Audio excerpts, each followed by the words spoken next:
이어서 오늘 119페이지 함께 말씀 나누도록 하겠습니다. 119페이지. 지금 계속해서 성경이 말하는 복에 대해서 우리가 함께 말씀 나누면서 저번에는 이제 기복신앙이랑 황금률, 아마 여러분들 귀에 낯설었어서 많이 기억하실 거예요. 그거에 대해서 공부를 했었고, 오늘 함께 나눌 말씀은요, 119페이지 맨 마지막에 있는 파란 색깔 글씨 함께 다 같이 읽어볼까요? 시작! 복과 신앙의 본질. 복과 신앙의 본질에 대해서 함께 말씀을 나눠보도록 하겠습니다. 네, 제가 읽어볼게요. 우리가 신앙의 본질인 하나님을 알고 전존재로 사랑하는 삶을 살 때, 자, 여기서 보면 신앙의 본질이 무엇인지 한 번 더 말해주고 있습니다. 신앙의 본질이 하나님을 알고 또 하나님을 전존재로 사랑하는 삶을 사는 것. 자, 다시 말해서 하나님과 함께 할 때, 이렇게 할 때 하나님께서 우리와 함께 하십니다. 그리고 하나님이 우리와 함께 하시면 그분이 복이요 생명이기 때문에 그분 안에 있는 모든 생명이 우리에게 넘칩니다 라고 말씀해 주셨어요. 자, 그렇다면 밑에 문제 한번 보겠습니다.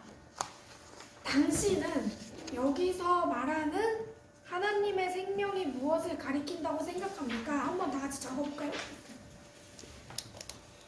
그분이 복이요 생명이기 때문에 그분 안에 있는 모든 생명이 우리에게 넘친대요. 그럼 여기서 말하는 하나님의 생명은 무엇을 가리키는 거라고 나는 생각하고 있는지 각자의 생각을 한번 적어볼까요?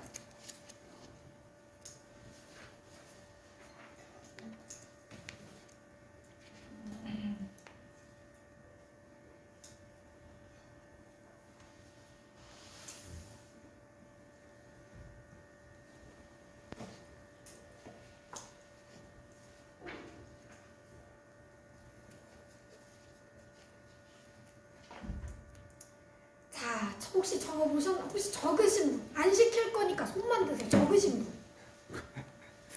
자, 많은 분들이 못 적으셨는데, 하나님의 생명이 무엇이지? 라고 하면, 저도 처음에 못 적었어요. 왜냐면 막연하게 하나님의 생명은 그냥 하나님의 생명이라고만 여겼었기 때문에 못 적었었거든요. 또 여러 가지 단어들이 엄청 많이 떠오르더라고요. 그래서 이런 질문을 받으니까 뭔가 한 가지만 내가 하나님의 생명이라고 꼽을 수가 없겠더라고요. 그래서 조금의 도움을 받고자 여기서 말한 이 책을 지으신 분은 하나님의 생명을 뭐라고 여기서 여겼는지 같이 보도록 할 텐데, 밑에 문단 한번 볼게요. 여기서 말하는 생명을 하나님의 실제를 의미한다고 믿었대요. 하나님의 실제에 한번 줄을 쳐볼까요? 그러면 이 생명이 왜 하나님의 실제이냐 하면 아브라함을 예를 들어줬어요. 계속해서 읽을게요. 예를 들어 아브라함은 막연하게 하나님이 존재한다는 것을 믿고 그저 열심히 정해진 규례와 규칙들을 잘 지키고 하나님께 많은 희생을 드리면 하나님께서 자기가 원하는 복을 주실 것이라고 생각하는 신앙생활을 하지 않았습니다. 그렇다면 아브라함은 살아계신 인격체이신 하나님과의 실제적인 교제 가운데 살았습니다. 여기 한번 밀주 쳐볼까요? 살아계신 인격체이신 하나님과의 실제적인 교제 가운데 살았습니다. 이런 아브라함에게 하나님께서 그러면 어떻게 해주셨는지 그 다음을 우리 예원이가 한번 읽어볼까요? 하나님께서 실제적으로 그의 길에 인도하셨습니다. 실제적으로 그를 보호하셨습니다. 실제적으로 그에게 하나님의 뜻을 알리셨습니다. 실제적으로 그의 기도를 들으셨습니다. 실제적으로 그를 위해 싸우셨습니다. 실제적으로 그의 필요를 채우셨습니다. 실제적으로 그를 통해 하나님의 뜻을 성취하셨습니다. 이 하나하나 실제적인 하나님의 역사들이 바로 하나님의 생명입니다. 아멘. 아브라함은 막연하게 하나님이 계시다라는 걸 믿고 그냥 자기 열심을 다해서 복을 원하는 그런 기복 신앙이 아니라 하나님의 그 실제적인 존재를 믿고서는 하나님과의 실제적인 교제 가운데 살았단 말이에요. 그래서 여기 보면은 계속해서 반복되는 단어가 뭐냐면 실제적. 이 아브라함에게 하나님이 계속해서 실제적으로 일을 행하신 거예요. 이게 바로 하나님의 생명이다라고 이 책의 저자는 말해주고 있는데 밑에 한번 읽어볼게요. 그래서 우리가 하나님과 함께 할 때 하나님의 도우심, 하나님의 인도, 기도응답, 하나님과의 친밀함, 세상과 죄를 이기는 능력 등등 모든 하나님의 생명이 우리 삶 속에 넘칩니다. 그것이 바로 성경이 말하는 복입니다. 라고 나와 있어요. 즉 뭐를 말하는 거냐면 이 하나님의 도우심, 하나님의 인도, 기도응답 이 모든 일들 있죠. 이 모든 일들이 하나님의 생명인데 이게 바로 성경이 말하는 복이라는 거예요. 조금 이해하기 어려울 수도 있는데 이렇게 계속 연결이 되고 있습니다. 계속 읽을게요. 반면에 우리가 하나님을 버리면, 다시 말해서 신앙의 본질에서 떠나면 하나님도 우리를 버리십니다. 그러면 하나님 그분이 생명이시기 때문에 우리의 삶 속에서 하나님의 실제인 하나님의 모든 생명이 거칩니다. 자, 여기서 문제를 내겠습니다. 우리가 하나님을 떠나고 신앙의 본질에서 떠나면 우리의 삶 속에서 하나님의 실제인 모든 생명이 거쳐진다고 얘기했어요. 그럼 여기서 말하는 이 거쳐지는 모든 생명은 무엇을 의미할까요?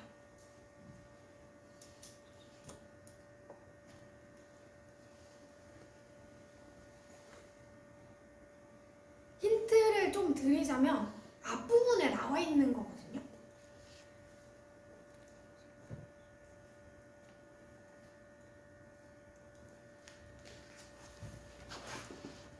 혹시 아시겠나요? 하나님의 영.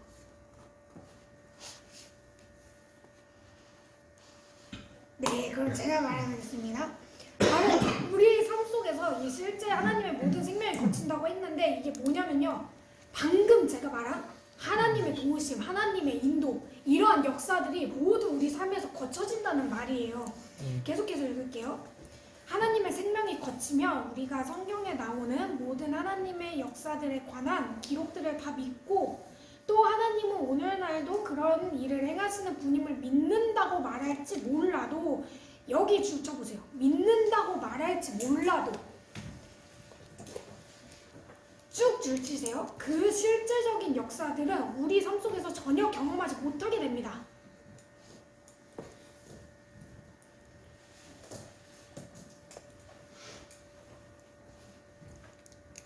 이것은 진정으로 하나님 안에 거하는 게 아니라 말로만 믿는다고 내가 생각하는 거예요. 말로만 믿는다고.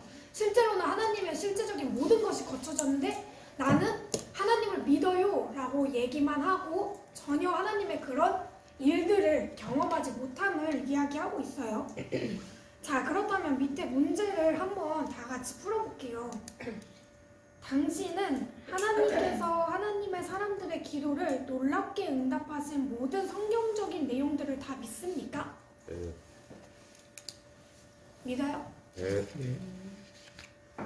근데 왜 대답을 못해? 자, 당신은 하나님은 오늘날도 하나님의 백성들의 기도를 응답하시는 분임을 믿습니까? 네. 아멘. 자, 마지막. 당신은 당신의 삶 속에서 당신의 기도에 응답하시는 하나님의 실제를 경험하고 있습니까? 네.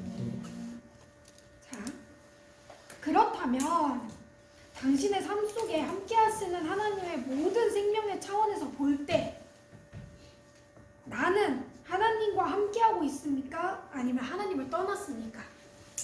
한번 적어볼까요?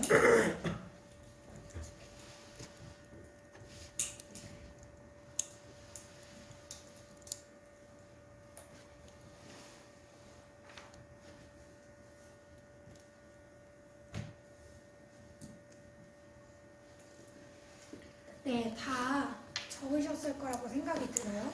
하나님을 떠난 삶이 아닌 하나님과 함께하는 삶을 사는 우리 모두가 되기를 소망합니다. 네, 우리 파란 글씨 한번 다 같이 읽어볼게요. 시작. 하나님의 약속이 우리에게 성취되는 것도 하나님의 생명입니다. 이 생명을 또 다른 말로 복이라고 할 수도 있는데요. 하나님의 약속이 우리에게 성취되는 것도 하나님의 복, 성경에서 말하는 복이라고 할 수 있어요. 그 밑에 문단을 우리 종현이가 한번 읽어줄까요? 하나님의 약속이 우리 가운데 이루어지는 것도 하나님의 생명입니다. 우리에게 행하신 하나님의 약속은 보증이 아닙니다. 그것은 하나님의 초청입니다. 그리고 모든 하나님의 약속은 우리가 하나님을 알고 전문제로 사랑하는 신앙의 본질 가운데 거할 때, 다시 말해서 하나님과 함께할 때 우리에게 성취됩니다. 반면에 하나님께서 우리에게 어떠한 약속을 주셨을지라도 우리가 신앙의 본질에서 떠나면 그 약속은 우리에게서 거두어집니다.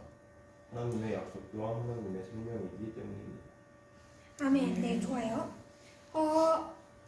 다시 말해보면 하나님께서 우리에게 하신 약속은 보증이 아니라 초청이라고 말씀해주고 있어요. 그렇게 하면서 또 앞에서 한 얘기가 나와요. 모든 하나님의 약속은 이렇게 했을 때만 이루어지는 거예요. 중요합니다. 우리가 하나님을 알고 전존재로 살아가는 신앙의 본질 가운데 거할 때, 그러니까 즉 하나님과 함께할 때 이 하나님의 약속이 우리 가운데 성취된다는 거예요. 근데 반대로 말해서 하나님께서 우리에게 어떠한 약속을 주셨을지라도 내가 하나님을 떠나면 그 약속은 우리에게서 거두어진다는 거. 하나님은 무조건 약속을 이루시는 분이시니까 내가 어떻게 살든지 약속을 이루어 주시지가 아니라 내가 하나님 안에서 거할 때만이 그 약속이 성취된다는 사실 믿으시길 바랍니다. 왜냐하면 하나님의 약속 또한 하나님의 생명이기 때문에 이 모든 것들이 그 안에서 이루어진다는 거예요. 우리 함께 출애굽기 19장 4절에서 6절을 읽고 질문에 답해볼 텐데 옆에 나와 있죠. 그렇게 길지 않기 때문에 우리 다 같이 한 목소리로 말씀 읽도록 하겠습니다. 시작. 내가 애굽 사람에게 어떻게 행하였음과 내가 어떻게 독수리 날개로 너희를 업어 내게로 인도하였음을 너희가 보았느니라. 세계가 다 내게 속하였나니 너희가 내 말을 잘 듣고 내 언약을 지키며 너희는 모든 민족 중에서 내 소유가 되겠고 너희가 내게 대하여 제사장 나라가 되며 거룩한 백성이 되리라. 너는 이 말을 이스라엘 자손에게 전할지니라. 아멘. 함께 문제 풀어보도록 하겠습니다. 하나님께서 이스라엘 백성들을 애굽에서 건져내어 어디로 인도하셨다고 하셨나요? 한번 풀어보세요. 정답은 말씀 안에 다 나와 있기 때문에 말씀 잘 보고 한번 풀어보세요. 이거는 제가 질문하도록 하겠습니다.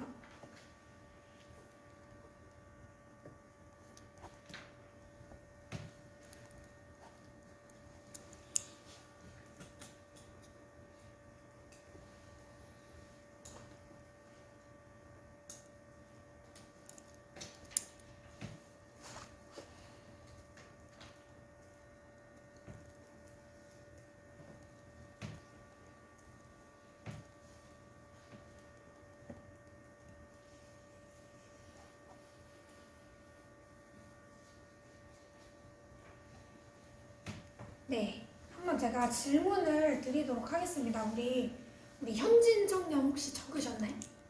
안 적으셨어요? 잘 모르겠어서 안 적으셨어요? 네. 그러면은 청년 대신해서 우리 영희가 한번 대답을 해줄까요? 어디 하나님께서 애굽에서 이스라엘 백성들 애굽에서 건져내서 어디로 인도하셨다고 말씀하셨나요? 네, 그렇습니다. 말씀에서 보면 너희를 업어 내게로 인도하였음을 너희가 보았느니라 라고 나와 있어요. 이것은 즉 하나님 자신에게로 인도하셨다라는 것을 우리가 알 수 있었어요. 감사해요. 자, 그러면 그 다음 문제 보겠습니다. 하나님께서 그들에게 명하신 것이 무엇입니까? 자, 힌트를 드릴게요. 7번째 줄에 나와 있어요. 7번째 줄에. 7번째 줄에 나와 있어요. 이번에도 질문을 할 거예요. 누구에게 질문을 하느냐? 안 적는 분들에게 질문을 합니다. 제가 봤을 때 이분은 안 적고 계시구나, 다 알아서 안 적고 계시는구나 해서 질문을 드릴 거예요. 한번 적어보세요. 7번째 줄에 답이 나와 있어요.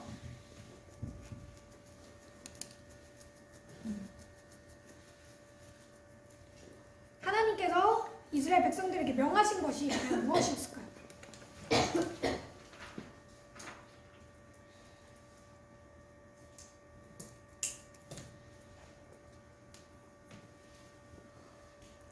두 개예요, 두 개.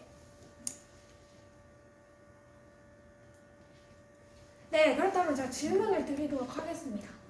우리 춘공창님 혹시 적어보셨나요?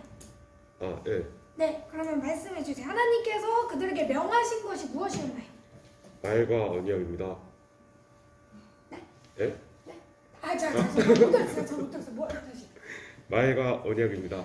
그렇죠. 내 말을 잘 듣고, 즉 하나님의 말씀을 잘 듣고 하나님의 언약을 지켜라라고 명하셨어요. 여기서 보면 첫 번째, 하나님의 말씀을 잘 듣고, 이것을 두 글자로 뭐라고 할까요?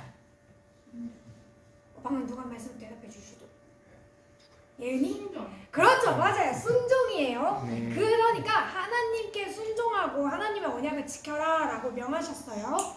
감사해요. 자, 세 번째, 그들이 하나님께 대하여 어떤 나라가 되리라고 약속하셨습니까? 제사장? 방금 누가 대답하시죠? 지사님이 대답하셨어요? 친구청년 대답하셨어요? 맞아요. 제사장 말씀을 보면 너희가 내게 대하여 제사장 나라가 되며라고 나와 있죠. 거룩한 백성이 되리라고 말씀해 주셨습니다. 즉 하나님에 대하여 제사장 나라가 되리라고 말씀해 주셨어요. 자, 그렇다면 호세아 4장 6절 말씀 우리 함께 써보기 전에 한번 다 같이 읽어볼게요. 옆에 나와 있죠. 호세아 4장 6절 시작.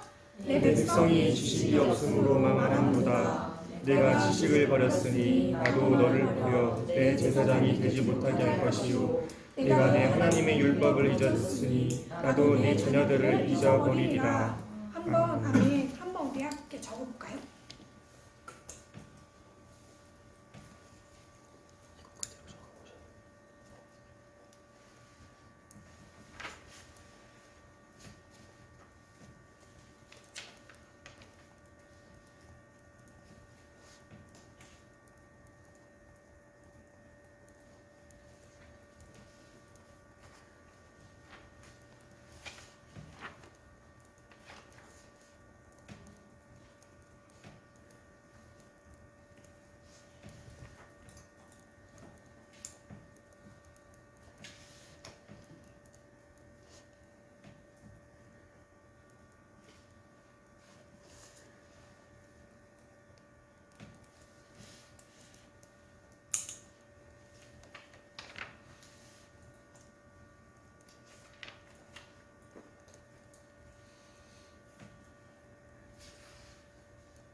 네, 다 적으신 것 같아요. 한번 제가 계속 밑에 문단 읽어보겠습니다. 하나님은 그 많은 능력과 기사들을 통해서 이스라엘 백성들을 애굽에서 건져내서 내셔서 자신에게로 인도하셨습니다. 첫 번째 문제 정답이었죠. 그리고 그들이 하나님과의 친밀한 교제 가운데서 하나님의 명령에 순종하며 하나님의 언약을 지키기를 원하셨습니다. 그러면 그들이 하나님께 대하여 제사장 나라가 되리라고 약속하셨습니다. 그런데 호세아 시대에 하나님의 백성들이 신앙의 본질에서 떠나자, 다시 말해서 하나님을 버리자 하나님도 그들을 버려 그들이 더 이상 제사장 나라가 되지 못할 것이라고 말씀하십니다. 라고 말씀해 주셨는데, 우리가 앞서 말했듯이 정말 기억해야 될 것은 하나님의 약속이 그냥 이루어지는 게 아니에요. 우리가 하나님 안에서 거할 때, 하나님을 사랑할 때, 하나님의 전존재 안에서 그 안에서 실제적인 삶을 함께 살아갈 때, 그때 하나님의 약속이 성취되는 거지, 우리가 하나님을 버렸는데도 그 약속이 계속되진 않아요. 우리가 저번 주에 황금률 기억나시죠? 내가 하나님을 사랑하면 나도 하나님도 나를 사랑하시고, 내가 하나님을 버리면 하나님도 나를 버리신다는 사실, 우리 청년부가 꼭 기억했으면 좋겠어요. 계속해서 그에 대한 예가 나와요. 이번에는 엘리 제사장 가문의 예를 들어줬는데요. 함께 사무엘상 2장 30절 말씀 읽어보도록 하겠습니다. 옆에 나와있죠, 왼쪽에. 사무엘상 2장 30절 함께 읽어보겠습니다. 시작. 그러므로 이스라엘의 하나님 나 여호와가 말하노라. 내가 전에 내 집과 내 조상의 집에 내 앞에 영원히 행하리라 하였으나 이제 나 여호와가 말하노니 결단코 그렇게 하지 아니하니라. 나를 존중히 여기는 자를 내가 존중히 여기고 나를 멸시하는 자를 내가 경멸하리라. 아멘. 함께 문제 보도록 하겠습니다. 하나님께서 엘리 가문에 약속하신 것이 무엇입니까? 볼까요?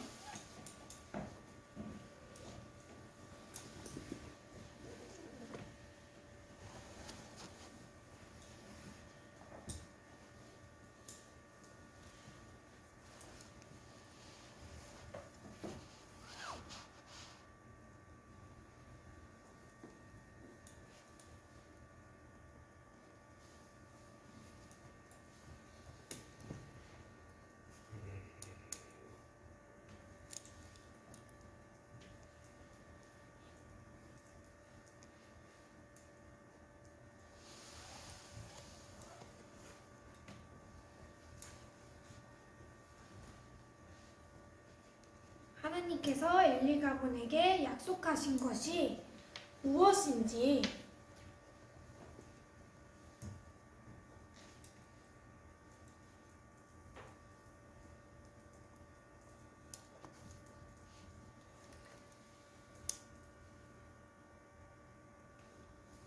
자, 이 문제는 한번 예은이가 대답을 해줄까요?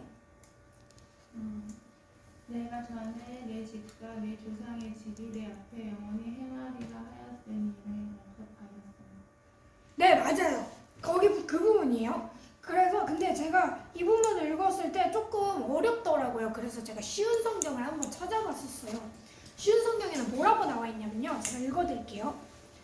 너와 내 조상의 집안이 영원토록 나를 섬기는 일을 믿을 것이라고 약속하셨다. 죄송해요. 영원토록 나를 섬기는 일을 맡을 것이라고 약속하셨어요. 그러니까 쉽게 말하면 하나님을 섬기는 일을 영원토록 엘리 가문에서 맡을 것이라고 약속을 해주셨어요. 고마워요. 자, 두 번째 문제 볼게요. 그러나 이제 어떻게 될 것이라고 하나님께서 말씀해 주셨나요?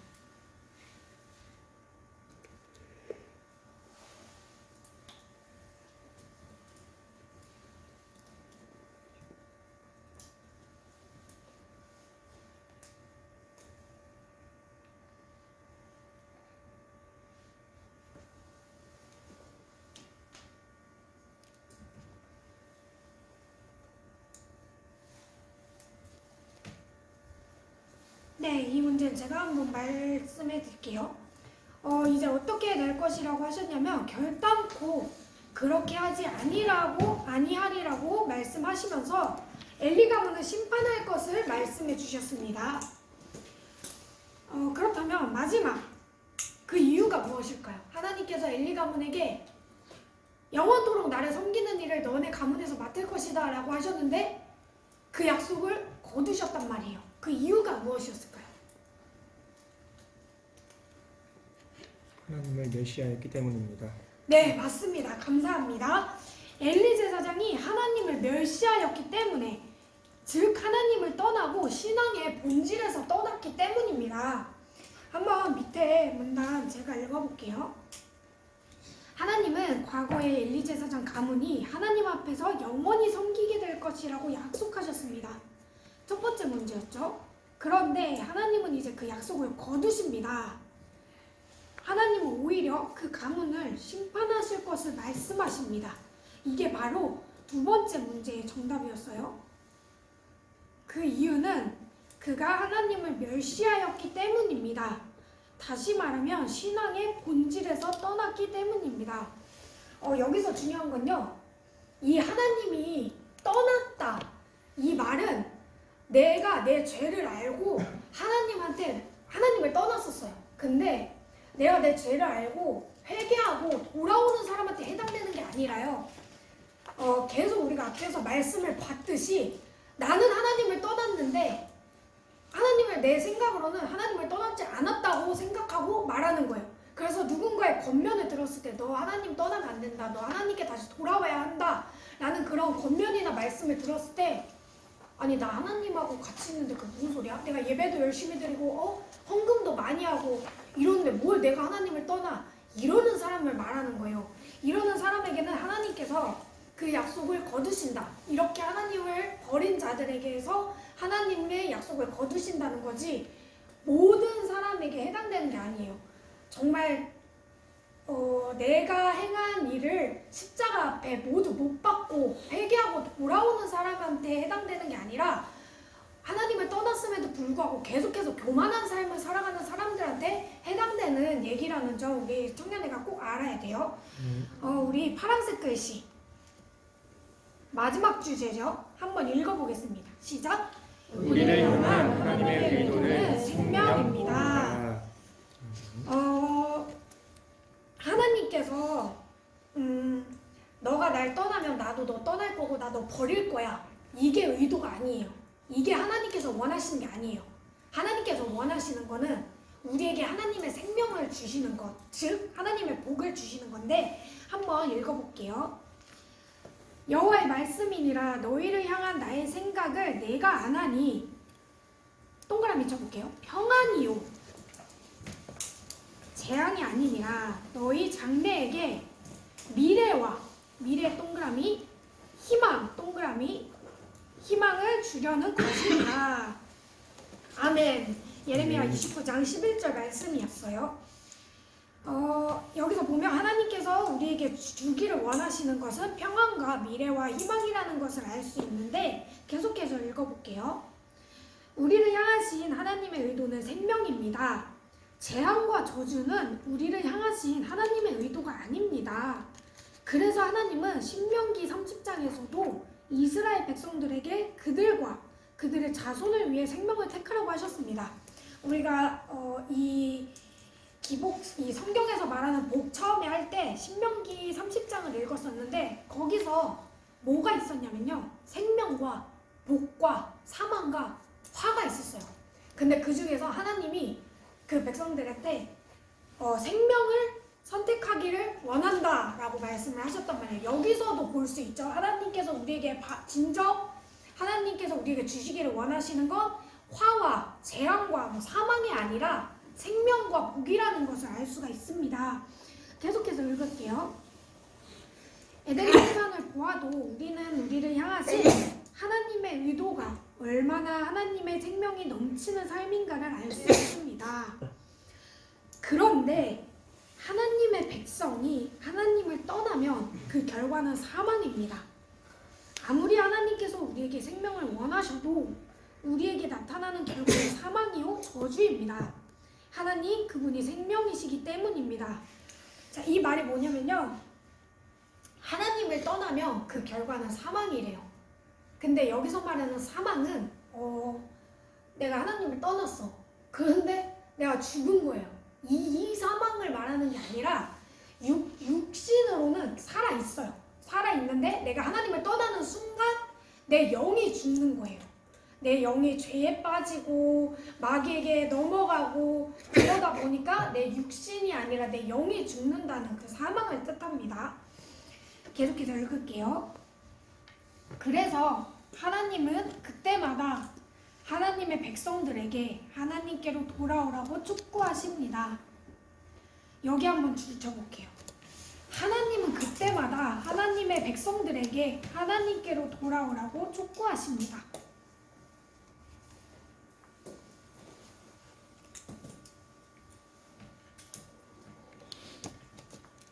아까도 말씀드렸죠. 하나님을 떠났다고 해서 무조건 버리시는 게 아니에요.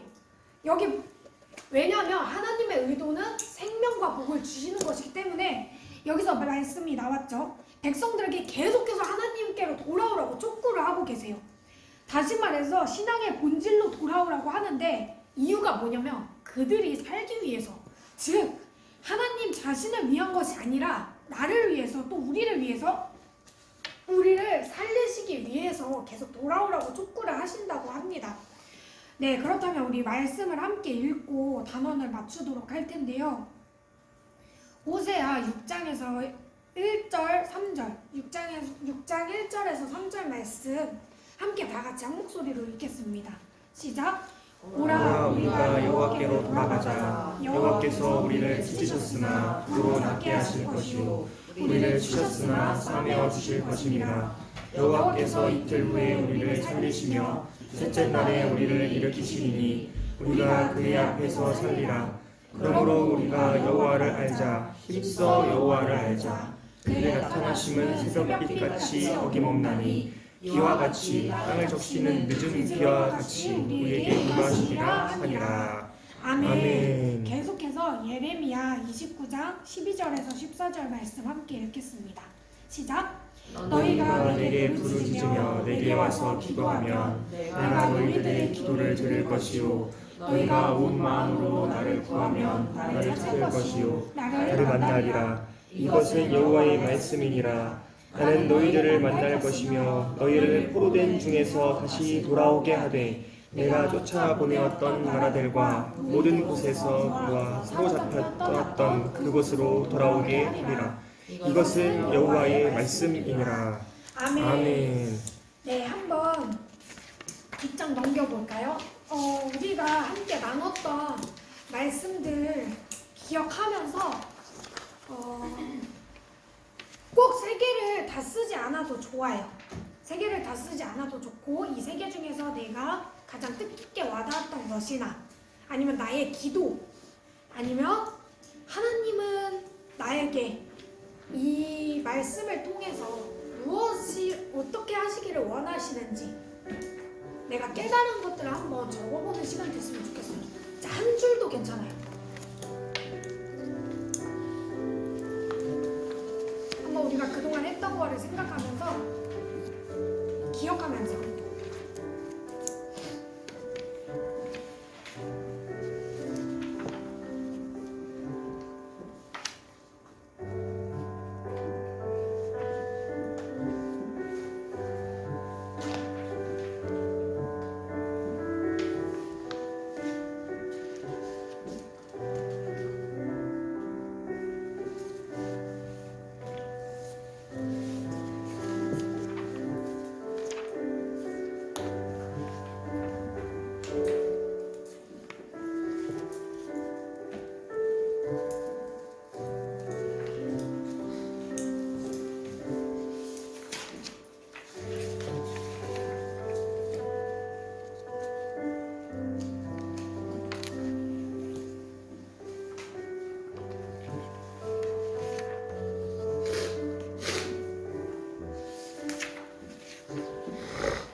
과를 공부하면서 말씀을 나누면서 하나님과 나의 생각이 달랐다면, 하나님께서 말씀해 주시는 복과 내가 생각하는 복이 달랐다면, 이제는 내 생각이 아니라 하나님의 마음에 맞춰갈 수 있는 우리 여호수아 청년을 되게 해달라고, 이 시간에는 큰 소리로 기도하지 않을게요. 대신에 한 사람도 빠지지 않고 하나님께 기도를 했으면 좋겠어요.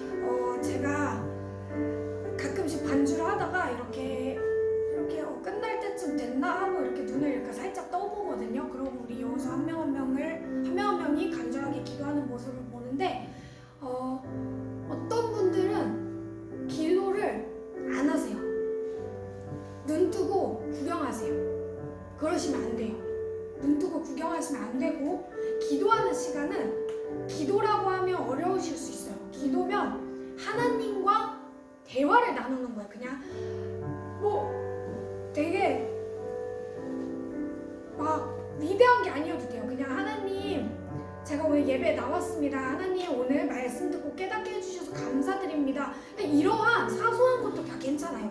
그러니까 이 시간에는 우리가 정말 마음으로 우리가 쓴 거 하나하나 기억하면서 기도할 때 정말 우리의 그 마음이 하나님께 닿기를 원하면서 우리 이 시간에 함께 간절하게 조용한 마음으로 기도하시겠습니다.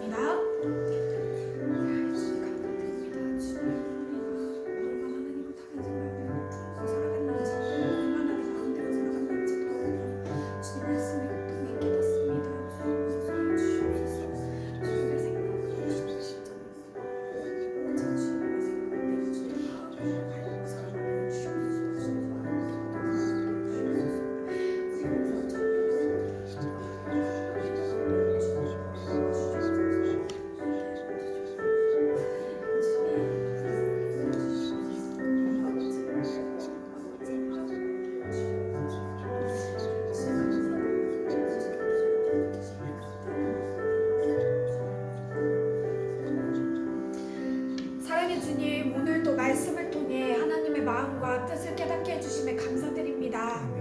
우리가 내 삶을 살아가면서 얼마나 내 생각대로, 내 마음대로 복을 바라며 살고 있진 않았는지 돌아보는 시간 되게 하시고, 혹여나 그렇게 살았다면 이 시간 주님 앞에 회개하고 내 죄는 모두 주님의 십자가 앞에 내려놓고 하나님의 말씀만 가지고 살아가게 하여 주시옵소서. 언제나 하나님은 여전히 그 자리에서 나를 기다리십니다. 우리를 기다리십니다. 그 기다리시는 하나님께 돌아가게 하여 주시고, 하나님을 떠난 삶이 아니라, 하나님을 그냥 막연하게 믿는 삶이 아니라 정말 그 실제적인 하나님과 매일매일 날마다 동행하는 여호수아 모두가 되게 하여 주시옵소서. 이 시간에도 주님의 말씀을 듣고 함께 기도했습니다. 우리의 그 모든 기도를 하나님께서 들어주셨을 줄 믿습니다. 한 명 한 명 한 번의 예배를 드릴 때마다 온 마음을 다해 예배드리게 하시고, 항상 우리가 깨달은 말씀 내 삶에 빗대어 살아가게 하여 주시옵소서. 주님 감사드립니다. 예수님의 이름으로 기도드렸습니다. 아멘. 네, 혹시 헌금 있으신가요?